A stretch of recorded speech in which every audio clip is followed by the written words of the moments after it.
ఇదిగిదిగో నా రాముడు ఈడని కొలువుండినాడు, ముత్తుల సీతతో ఈడని మురిపాలాడినాడు. ఇది సీతమ్మ తల్లి ఆరేసుకున్న నార చీరే, ఇది రాముడు కట్టుకొనగా పులకించిన పంచే. ఏడేడు లోకాలను ఏలిన పాదాలివే. Welcome back to my channel. నేను లక్ష్మి. భద్రాచలం రాములవారి దర్శనం పార్ట్ 2కి స్వాగతం. రాములవారి దర్శనం అయిన పిమ్మట రూమ్కెళ్ళి ఫ్రెష్ అయ్యాం. ఇక లేట్ లేకుండా భద్రాచలం టెంపుల్ నుండి పర్ణశాలకి 35 కిలోమీటర్స్ అండి. ఇక్కడ ఎప్పుడూ కూడా ఆటోస్ అలానే క్యాబ్స్ కూడా అవైలబుల్ ఉంటాయి. ఆ సీతారాములు నివసించిన పరమ పావనమైన పుణ్యస్థలం పర్ణశాల దగ్గరికి అయితే వెళ్తున్నామండి. రామాయణం కథకి సంబంధించిన ఎన్నో ఘట్టాలు గుర్తులు ఇక్కడున్నాయి. అరణ్యవాసంలో చివరి 3 సంవత్సరాలు స్వామివారు కుటీరంలో ఇక్కడే గడిపారని, ఆ కుటీరం ఏర్పాటు చేసుకున్న ప్రదేశమే ఈ పర్ణశాలగా చెబుతున్నారు. పర్ణశాల ఇక్కడ కూడా రాముల వారిని మనం దర్శనం చేసుకోవచ్చు.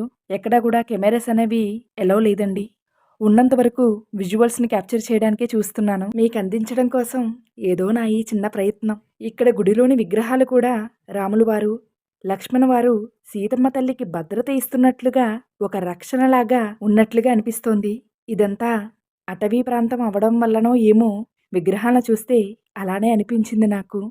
అలా ముందుకొచ్చేస్తే ఆ సీతారాములు వారు ఇక్కడే నివసించారనే ఆనవాళ్లు విశేషంగా కనిపిస్తాయి. అందులోని భాగంగా రాములు వారి కుడిపాదం, ఆ ఆజానుబాహుడు 7 అడుగుల వారు, ఆయన పాదం ఎంత పెద్దగా ఉందో ఇక్కడ మనం చూడొచ్చు. ఇక్కడే ఆ సీతారాములు ఒక కుటీరాన్ని ఏర్పాటు చేసుకుని 3 సంవత్సరాలు నివసించారు. ఇదంతా కూడా పవిత్రమైన పుణ్యస్థలం.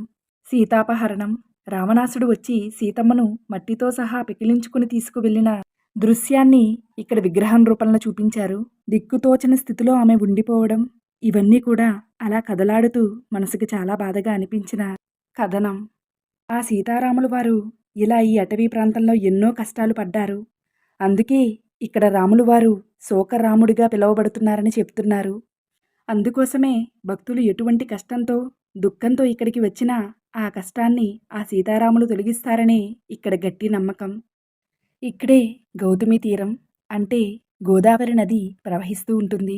ఇక్కడే స్వామివారు, లక్ష్మణవారు అలానే సీతమ్మవారు స్నానం ఆచరించేవారట. ఇప్పుడిక్కడ వచ్చే పర్యాటకుల కోసం బోట్ షికార్ అలానే పడవ షికార్ అంటున్నారు. ఇక మా వాళ్ళ ఆనందానికి అవధులుంటాయా? ఈ మృదుల అయితే మరీ నిండి బాబు, పడిపోతామన్నా వినదే. ఇక నన్ను ఎదురుగుండా కూర్చోబెట్టిందా, ఫోటోలు వీడియోలు తీయమని ఒకటే గోల. టైటానిక్ షిప్ మాదిరి ఫీల్ అయిపోతుంటే ఎక్కడ ఆపగలం?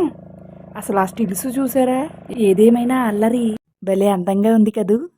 ఇలా వెళ్ళడానికి 100 రూపీస్ ఛార్జ్ చేశారు. ఈ పిల్లకాయలకి 50 రూపీస్ ఛార్జ్ చేశారండి. 100 రూపాయలతో సొంతం చేసుకున్న ఆహ్లాదకరమైన ఆనందం ఇది.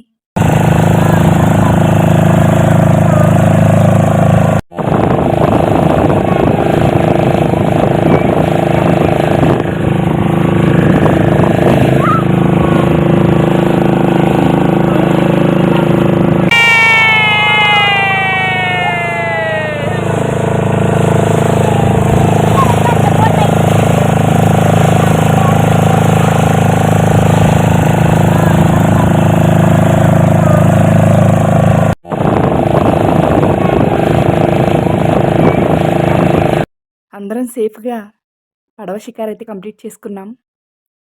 ఇక కాసేపు అలా సీనరీస్ అన్నిటినీ క్యాప్చర్ చేసుకుంటున్నాను.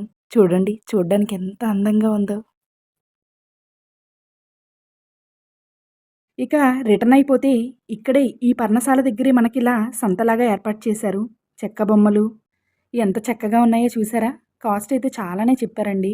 వద్దనుకుని ముందుకు వెళ్ళిపోతున్నప్పుడు మాత్రం తీసుకోండి తగ్గిస్తాము అన్నారు. చక్కటి మట్టి గాజులు, ఇలా బారూత సంత అయితే జరుగుతోంది. అడవిలో దొరికే దుంపలు, శనగలు, ఉసిరికాయలు, రేగిపళ్ళు, అమ్మవారికి ఎంతో ఇష్టమైన తిప్పపూలు, కందపూలు ఇలాంటి ఎన్నో అమ్ముతున్నారు ఇక్కడ. అమ్మవారు అంత ఇష్టంగా తినే తిప్పపూలు మేం కూడా రుచి చూసాం. ఆ పుణ్యమూర్తి నడిచి నివసించిన ప్రదేశం ఈ పర్ణశాల. రామభక్తితో ఉన్న ప్రతి ఒక్కరికి ఆ వైబు ఫీల్ అవుతారు. పర్ణశాల నుండి అయితే బయలుదేరాం. ఇక్కడ నుండి 1 కిలోమీటర్ దూరంలో మనకి సీతమ్మ చీర అనే ప్రదేశం ఉందండి. అక్కడికైతే వెళ్తున్నాం. ఆడవారికి ఉండే ఆ 5 రోజులు అంటూ ఉన్న ఆ సమయంలో సీతారాములు పర్ణశాల నుండి ఈ ప్రదేశానికి వచ్చేవారట. అదే సీతమ్మ చీరగా పిలుస్తున్నారు. కొండలు గుట్టలు ఉన్న ప్రదేశం కదా, నాకు కొంచెం కష్టంగానే అనిపించిందండి. ముందుకి నడక అసలు సాగలేదు. అందుకే కొద్దిగా వీడియోస్ కూడా ఇక్కడ తీయలేకపోయాను. ఇంతటి అటవీ ప్రాంతం కావడంతో ఇక్కడ నీళ్లు లేని పరిస్థితి. అమ్మవారు లక్ష్మణ వారిని అడగగా బాణాన్ని ఎక్కుపెట్టి విసరగా దూరంగా ఉన్న కొండ 2 ముక్కలై ఒకటి పసుపుగాను రెండవ కొండ కుంకుమగాను మారి చీరిన కొండ నుండి గోదావరి నీటి ప్రవాహం వచ్చిందని ఇక్కడ చెప్తున్నారు. 5 రోజులు ఇక్కడే గడిపిన గుర్తులు అమ్మవారు స్నానం చేసిన పిమ్మట ఆరేసిన అక్షరాల 20 గజాల నారచీర 5 రంగులుగా కనిపిస్తోంది పంచవర్ణం. స్వామివారి పైపంచ గుర్తులు. ఇంకొక విశేషం, కాలక్షేపంగా సీతారాములు ఆడుకున్న వాముగుంట.